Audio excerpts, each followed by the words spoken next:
Thank you. I'm grateful for the opportunity to participate in the conversation this morning, but I should let you know that this is not an area, Malay Muslim entrepreneurship, this is not an area in which I have any expertise or do any research.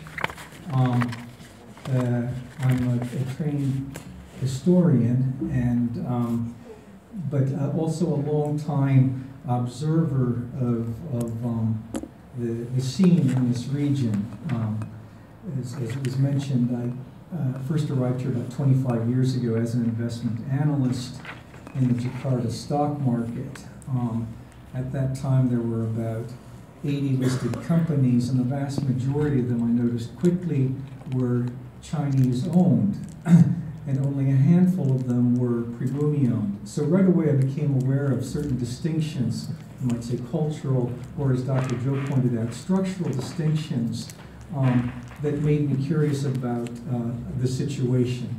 So it's a situation in which I'm a long-time observer, but I don't do research in this area. My own research interests have more to do with fundamental principles that are derived from religious teachings and how people use those to sort of understand the world and act within the world. And maybe that bias from my own research will show up in some of the comments that I have to make. So as an outsider, a long-time observer, but certainly an outsider, I just want to share with you some historical and cultural observations. And so I'm going to speak, my historical observations, I'm going to make these in very general terms. Certainly there are exceptions to what I have to say, and even in the generalizations that I have to make here, there's a lot of complexity and variety. But what I want to say here is that looking over the long term here, that if we look within this region, most of what I'm going to have to say is about Indonesia, but I think that these observations also apply loosely to Malaysia and Singapore. That in this region, the economy is based on trade, and trade is based on politics. And as someone coming to this region from the United States, this was a distinction that struck me early.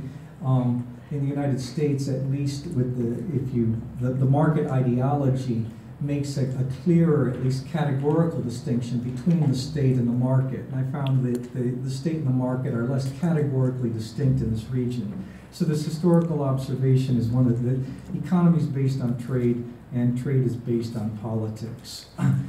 And so the main observation that I have to make here is that entrepreneurs of all ethnicities who have successfully drawn the resources of this region into the modern global marketplace have been dependent upon their ability to offer or receive political support.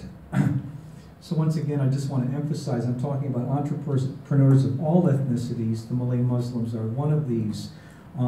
And later, I want to raise this question again about what is distinctive about Malay Muslim entrepreneurs. And what I want to say here is that if we look at what is today Indonesia over the long term, if we look at the colonial period and the post-colonial period, there are some long-term trends that transcend these historically distinct periods of colonialism and post-colonialism. And just in very general terms here, we have some players in the colonial period. You had the Raja or the Sultan, and then you had the Dutch East India Company, known by the initials VOC, and later the Dutch state. And then you also had the indigenous nobility and migrant Chinese. And if we look at these, all of them playing in the market, there's something they give, there's something that they receive. And if we look early on, if we look at, say, 300 years ago, basically the ruler would offer monopoly contracts to the VOC and in return receive political protection. The VOC originally didn't have that much to offer in terms of trade, but what it could offer to the local rulers was military support. And given the fragmentation of the state in the colonial period, the rulers were dependent upon military support from the Dutch to maintain their position of power. The Dutch were willing to give this because they wanted to have a somewhat stable state in which to do their trading. But in between the two major players, between the ruler and the VOC and later the Dutch state, in which there was this quid pro quo of monopoly contracts offered in exchange for political protection, you had other players, the indigenous nobility and the migrant Chinese, who were, you might say, more entrepreneurial, looking for niches in which they could operate between the local ruler and the colonial power. And often what they would do is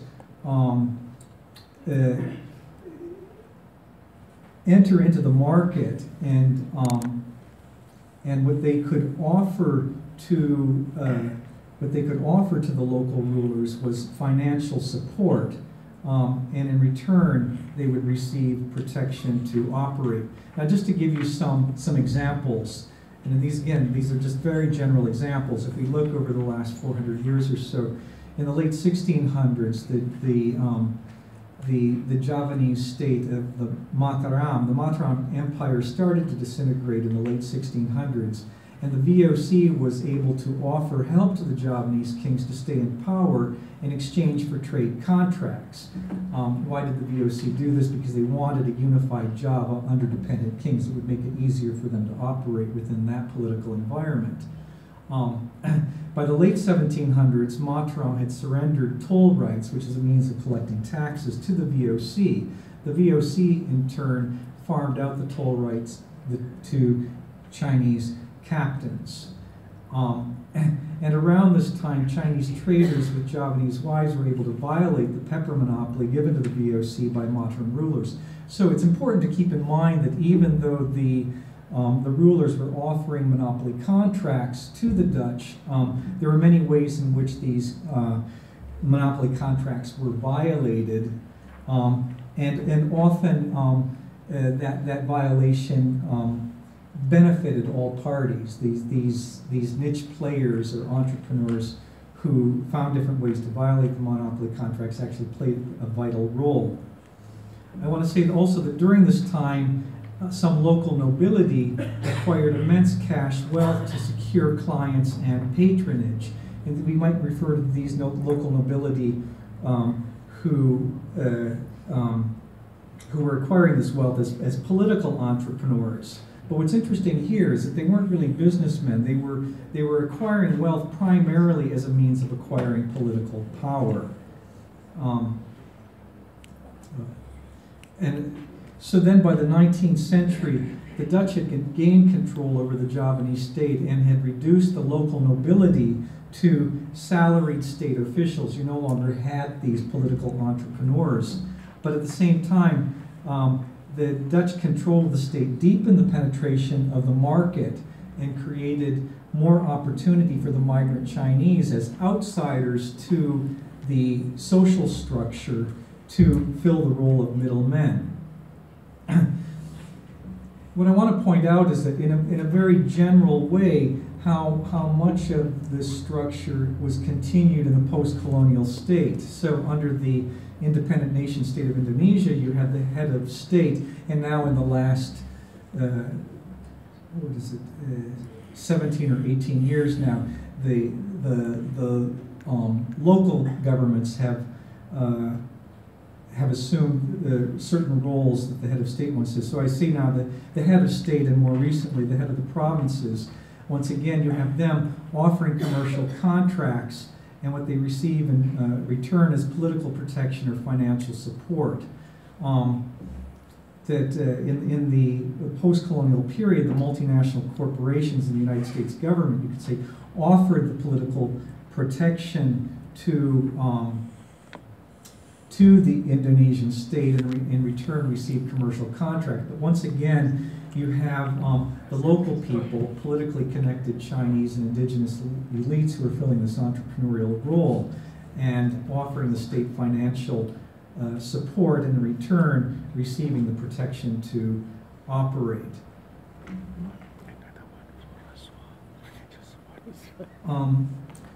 So those are some historical observations. I'll make some cultural observations here, but Professor Zhou, who's a professional sociologist, suggests that we look at these in structural terms as well as cultural terms. And as a longtime observer, a couple of observations that I have to make.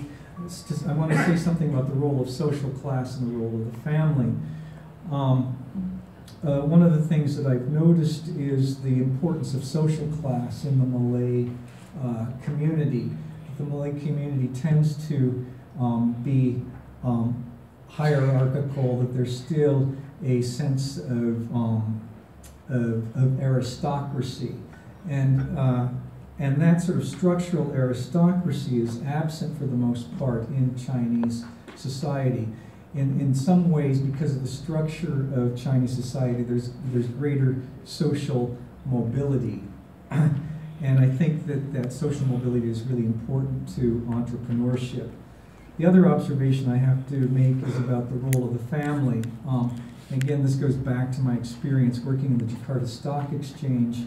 When I first went there 25 years ago, most of those listed companies were still owned and operated by the first generation entrepreneurs, and their closest associates in those companies tended to be their siblings and their children. And this sort of the family structure of the business was something that was different from the smaller group of Pribumi-owned companies that were listed in the stock market. And so these are just some observations that I'm making. Okay, I'm not making any judgments here, and I don't have any answers. I'm just a long-term outside observer sharing these observations. But I want to raise a couple of questions, and that is, one is, what is Malay Muslim entrepreneurship? Because we saw that the situation for entrepreneurs in the region, the ties between trade and politics are shared by all the players, but I'm wondering what is distinctive about Malay Muslim entrepreneurship? How is this distinctive from the others? And here I'll reveal my own prejudice about my interest in fundamental principles that are derived from religious teachings, and I'm wondering if there's anything that makes Malay Muslim entrepreneurship distinctive based upon Islamic teachings, because certainly these sort of fundamental principles derived from religious teachings affect the way people understand society and operate within society. And the market is a mechanism that has an enormous social impact. So, so one of the things you might think about as Malay Muslims is what sort of society are you trying to achieve, and what sort of market mechanism will help you to achieve that. So that's the second question: what are the goals of Malay Muslim entrepreneurship? Dr. Zhou mentioned American neighborhoods, and Dr. Suleiman mentioned American baseball, and I'll just end with a comment about American politics. If you're paying attention to what's going on in the United States right now, you might take a look at the Democratic Party, which about 25 years ago under the Clintons decided to shift its focus really away from the working class and towards sort of the entrepreneurial class, and has spent 25 years courting the younger, educated entrepreneurs in places like Silicon Valley, and what has resulted from this is there have been tremendous changes in the market in the United States over the last 25 years, but there's also been a disenfranchisement of the working class, and that's becoming visible now. So the point is that the emphasis on entrepreneurship should not be disconnected from your vision of society and what sort of equitable society you want to achieve. So those are my comments. Thank you very much.